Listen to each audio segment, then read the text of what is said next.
a month on love. And so this month we have been seeing through the eyes of love. Our annual theme is 2020 Perfect Spiritual Vision. And so it's all about seeing. It's all about seeing life, seeing ourselves, seeing what we're doing in this world differently from that high perspective.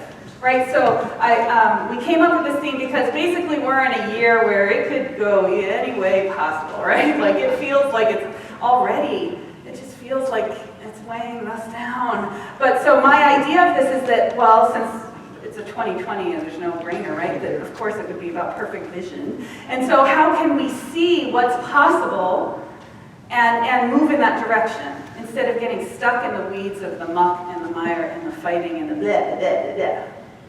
So I got that out. So this month we've been seeing through the eyes of love. And it's really all about realizing, one of the main themes that we've talked about this month, is that love is something that comes up from within us and is shared outward. Love is not something that we seek, that we try to cajole or obtain or try and get from somebody else. It doesn't work that way, even though that's how most of us operate for the majority of our lives. But it's really about being a channel of love, allowing that divine love that's alive within us, that divine spark is the presence of love that sits at the center of our being. We need to let it out. We need to let it rise up within us, fill us, and then be like a lighthouse and shine it out into the darkness.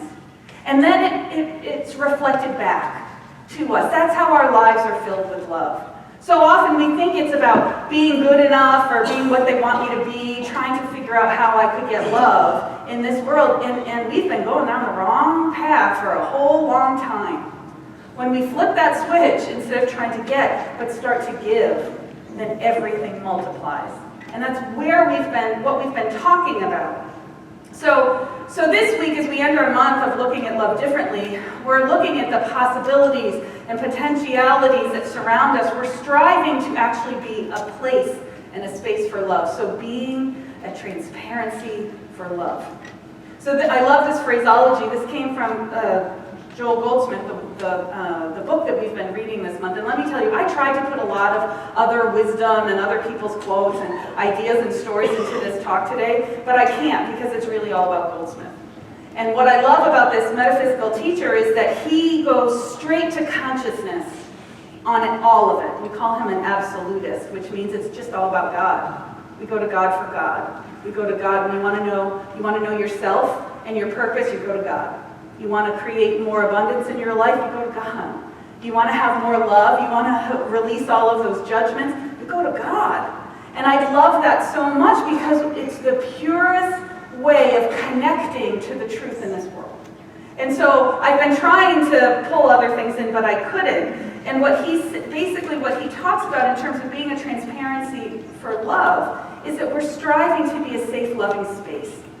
No longer are we consumed with getting it, but by loving ourselves, loving our lives, and loving the people that we're traveling with. And the step outward is to love everybody. And as we do that, we find our place in this world, we find our place in this life. So at the conference, one of the things that has happened for me, many of you know I had a health challenge over the last couple of years, and I wasn't as connected to my colleagues as maybe I would have liked over the last number of years. And so this was the first time that I was back, all's well, I'm healthy, I'm vibrant, I'm excited of what we're doing, and I got to go through all of these, and there were about 450 people there, and I have a number of people that I have been teachers for me, whether they know it or not, and for me it was all about going and saying thank you, and honoring my teachers, whether they were actually instructors of mine, or people I worked with at the Holmes Institute, or whomever it was. I got to go and have a moment with them. And I got to do this with one person who, if you've been in one of my classes, I have probably taught you this. Her name's Reverend Mary Murray Shelton, and she's a minister in Northern California. And I got to go and tell her how grateful I am for a teaching that she didn't even teach me. She taught somebody else who taught me. And she said, well, what is that? And I said, well, and I'm hoping that this is actually true, that you said this, but what she teaches is that she's so wants to be a place, a transparency for love. She so wants to be a place and a space for love that she makes it so that everyone is safe, even when they cross her mind. That they are safe and loved and supported, even when they just flash across her mind. That they are safe there, because she knows that if she does that, then they will be safe in the world. Because she's connected to that consciousness of the divine. And I said, did you teach that? And she said, yeah, I do. I teach that. I said, okay. I've been attributing it to you for about 15 years, right? But that's what I strive to be. I strive to be a place where when someone crosses my mind, they are safe. They are held in the arms of God. They get blessed, even if it's just a flash. And I know that that's a blessing that they carry with them, whether they know it or not. But something transforms in their experience when they cross my mind and I say, there is God, alive and well, and there is love there for them. And so that's the idea of being a transparency for God, is being a place where we are a vortex of the divine love. That anyone who comes into your circle just feels better. Do you have people in your life where you're just with them that you feel better? I want to be like that. That's where we want to head towards. Where we don't have to, yes, we're a huggy church. I'm sorry for our new friends. We're a huggy church, But I want to be a place where we don't necessarily even have to hug for people to know that you love them. That we just exude it. That we just share it. And so again, when we go see all my favorite people, the cashiers at Vaughn's and the barista at Starbucks, and we go through we go to the bank, that they just are happy because we ended up on their line that day. I want to be that. I want to be an emanation of love moving through my days. And I see all of us being able to do that. And you know what? When we do that, we transform this whole valley. If we have 100 people walking through this town, blessing and loving everybody, acknowledging that the divine spark is alive within them and that they are the emanation of God, there's nothing but love there. And that's what I strive for us today. So again, Goldsmith teaches us that all of it, everything we experience, comes to us through the attraction of our consciousness. And so the question that I have is, what level of consciousness are we living at? What level of consciousness are we operating at? And again, one of my other teachers, Michael Beckwith, teaches the kingdoms of consciousness. And again, I've done this in class. I'm going to motor through this so fast. There are 4 kingdoms of consciousness, 4 levels. The first level is victimhood. It's everything is done to me. They're out to get me. The world's against me. Everything's out for me to fail. That's total, that's in the whole victim, right? The second level of consciousness is of the ego. I can do it. It's all me. I can do the heavy lifting. It's that place of the ego, that it's just me. And then we move into the higher levels of consciousness where it's through me, where the divine moves through me. The divine is operating in my experience, but it's not me. It's just, I'm a channel for it. And then we move into the as-me. This is what we're aspiring to, is as-me, where everything is, there's only one. It's God and me, and we are together in the flow of the divine creation. And these are the levels, and sometimes there's a part of us that maybe I have a foot stuck in victim, and the rest of me is in through me, maybe, and there's a little bit of me on the other side that's in as-me, right? A little bit of all of it, we're never 100% in one space. But as we take those moments where we feel like we're the victim and we consciously move ourselves up to that other place, we start to rise in consciousness. And what happens is that we pull to us the experiences that match that level. So unfortunately for our friends, I'm sure everybody has a friend who feels like they're stuck in victim consciousness, that everybody's just out to get them and everything's just working against them and they can't catch a break. Anybody know anybody like that? Nobody. But unfortunately, what keeps happening? They keep pulling those same experiences that look like somebody's out to get them. They keep pulling in these experiences that the job needs to fire them because somebody else did something else because of this, because of that. They keep getting left by partners or whatever. They keep calling for the same kind of experiences. We need to step ourselves up in consciousness to be able to start to attract different kinds of experiences. It's really that simple.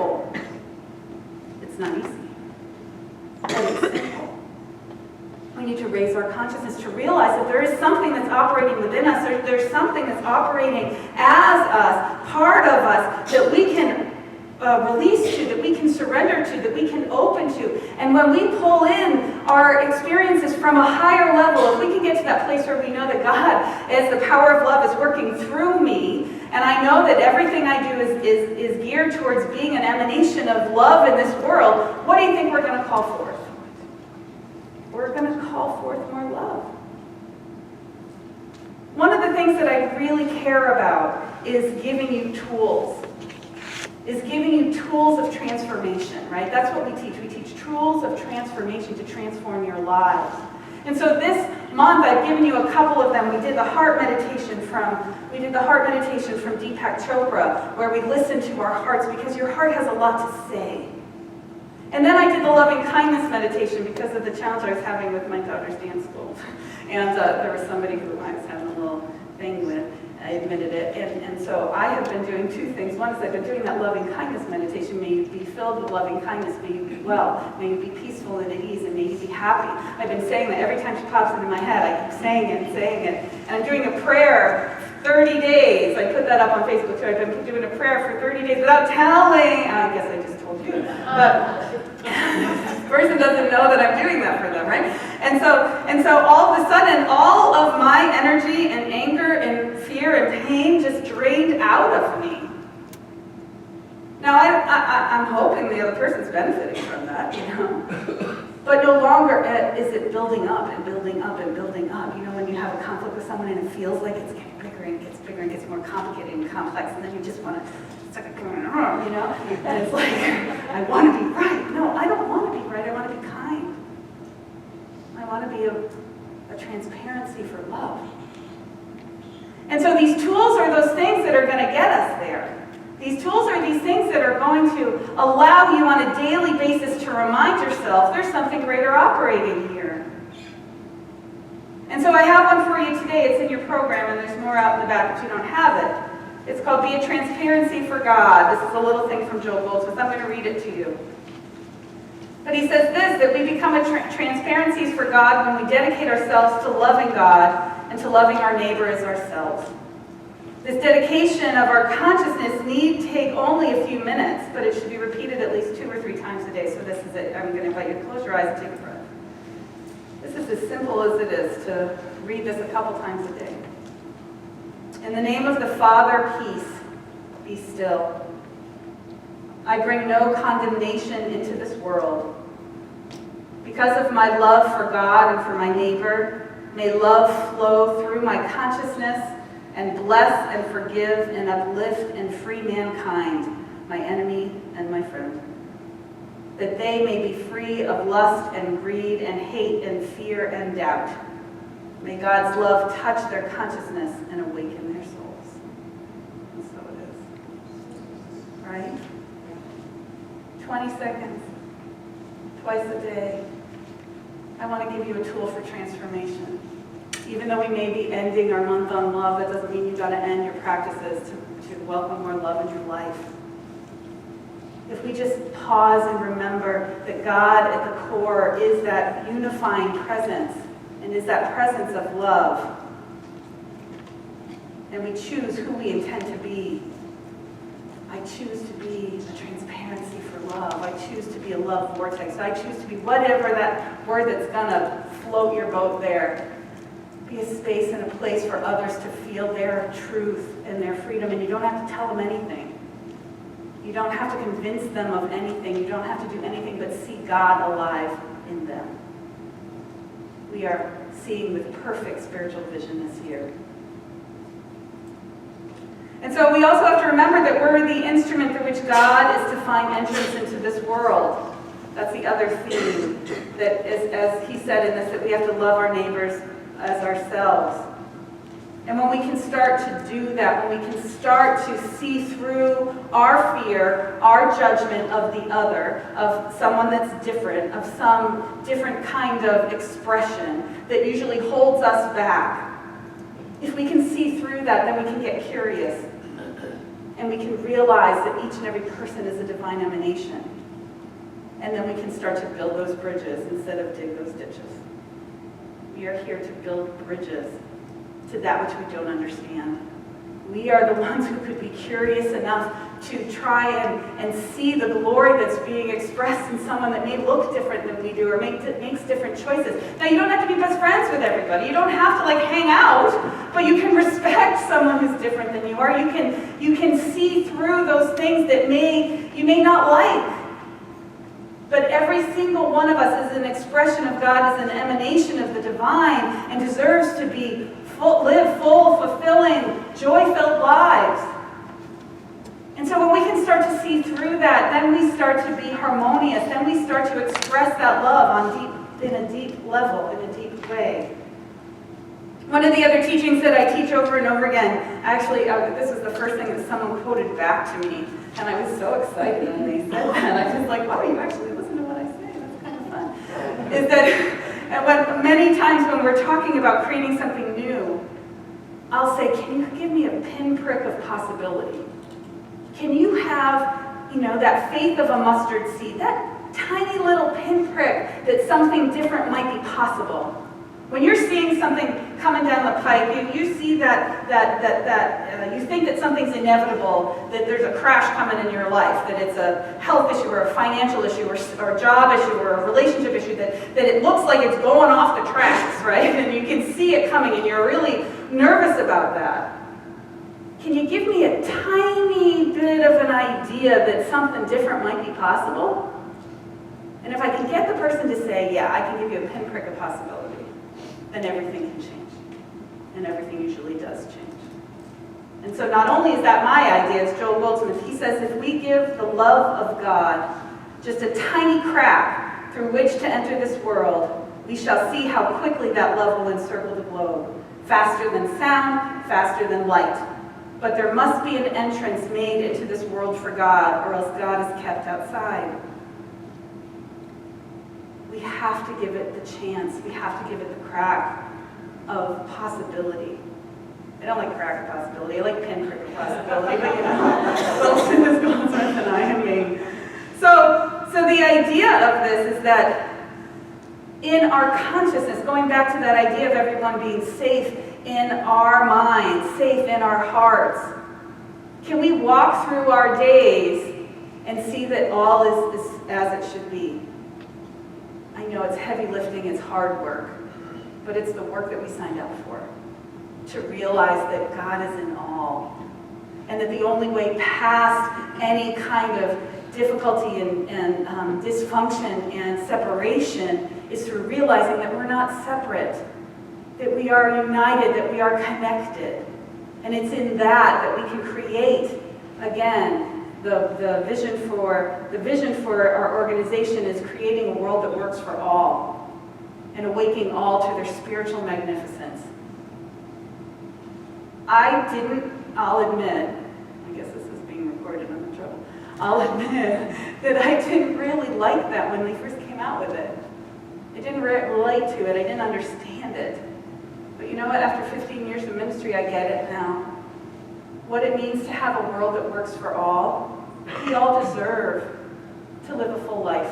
We all deserve to have the opportunity to create what we want. We all deserve to be respected and appreciated and loved for our gifts.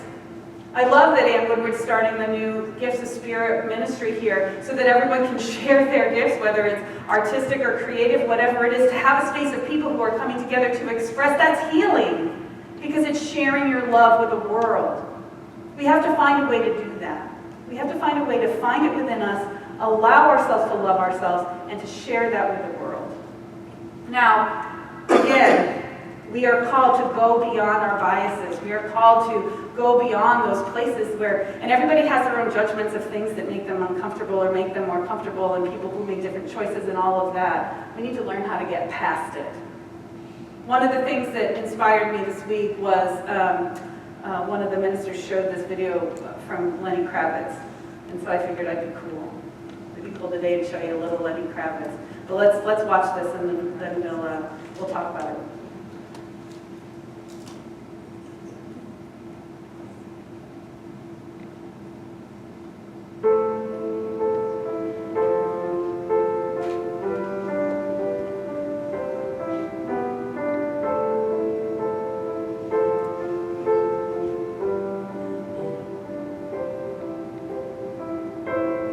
We must all unite, for we are one creation. We must join the fight, together we are strong. We must do what's right in every situation. Love each other's lives as you would do your own. Just think twice before you cast your stone at someone's soul. It's their life,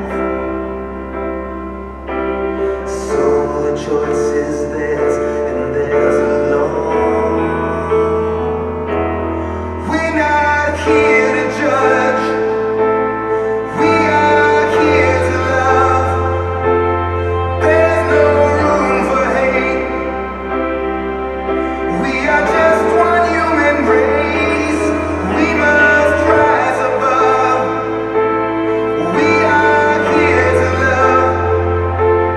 There's no time to waste anymore.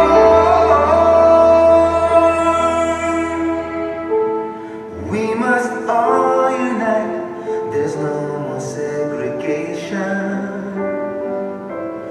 When you've seen the light, there's nowhere else to go. And with peace in sight, no walls could separate us. We would be as one, because this earth's our home. Just think twice before you cast your stone at someone's soul. It's their life, so the choice is theirs and theirs alone. We're not here to judge, we are here to love. There's no room to hate, we are just one human race. We must rise above, we are here to love. There's no time to waste anymore. Will we learn from our past? Our clock is running fast. We're not here to judge, we are here to love. There's no room for hate, there is just one human race. We must rise above, we are here to love.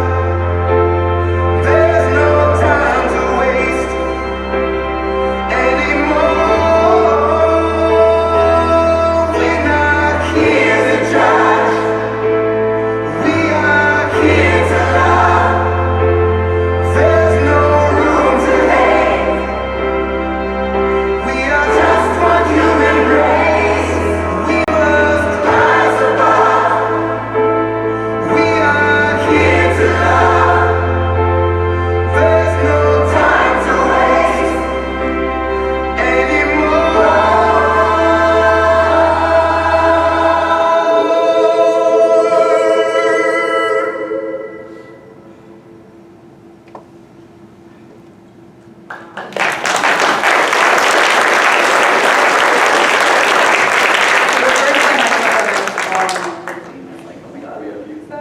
So, we live in a bubble sometimes, and it's easy, sometimes it's easy to love the ones that we're close to. Sometimes they're the hardest ones to love, right? Because we see their potential, maybe they make choices that we wouldn't like as much. But by focusing on that inner circle, we forget about the world. And it doesn't matter what people look like, and it doesn't matter what the choices they make, and it doesn't matter what that is. They deserve to be loved, and they deserve to be recognized for who they are, the divine emanation of God as them. And that's the first step.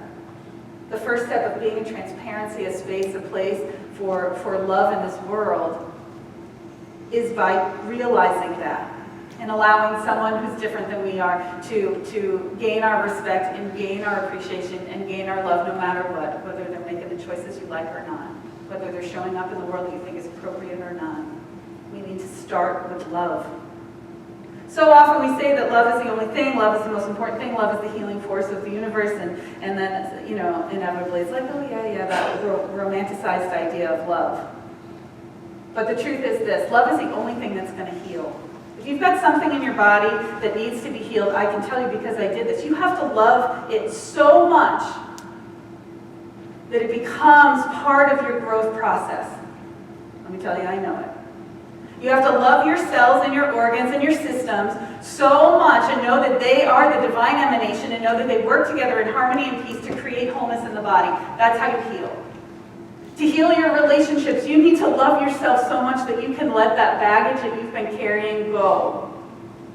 That you can move into a place of forgiveness of what has happened and look at the person you're in front of and realize that they are God. And if you've got to get yourself there, I gave you 3 tools that are going to help you do that. Everybody's relationship should be healed this month, by the way, as far as I'm concerned. By the middle of March, we should all be like singing and enjoying our relationships, right?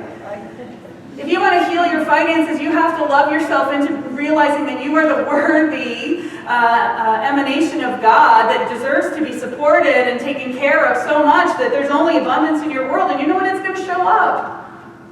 Whatever it is that you need to heal, whatever area of your life that you're working on, whatever thing you want to transform or create, you heal it by love, by powerfully taking a look at it. And what it means to love it so much is to realize that it's all divine, that it's all God expressing, and that it's all perfect right as it is, and you're going to love it into that next evolution of consciousness. So we're going to move out of being a victim. We're going to move out of thinking we got to do it all by ourselves, because you're not alone. There is God there loving you and patiently waiting for you to step up into your power to realize that I'm a transformative space in this world. I can bring love to anything. I can bring love to every area and every nook and cranny of not only my life, but this world. And in that, all is transformed. And we create a world that works for everyone as we awaken to our spiritual magnificence. That's why we're here. That's why we are here. That's all there is, and so it is.